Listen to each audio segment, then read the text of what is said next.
Hi, I'm Mickey Northrizza, IDC's Program Vice President, Enterprise Applications and Digital Commerce.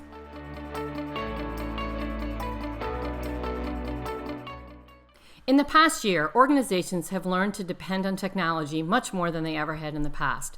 They've also learned that their partners and their ecosystems are extremely important to making sure that their businesses remain resilient.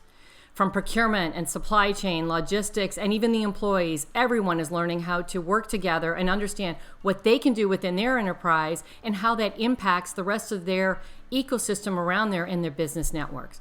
Organizations are working together and becoming more resilient by being together and looking at information in real time and making the right decisions to impact their businesses.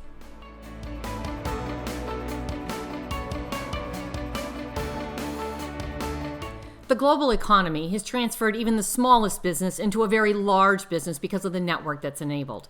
Think of the example of the COVID-19 vaccine. Competitors from all over the world worked together to come up with a vaccine to help our entire world. Even though they were competitors, they worked together looking at a business network to help them, one, get the right products that they needed into the right areas, moving them around from a logistics standpoint, opening up ports, making sure they had cold storage, and then trucking all of that, no matter what country it is, or by rail, into the areas from local communities to large hospitals, and making sure those doctors and nurses could give us that vaccine. That is the network effect.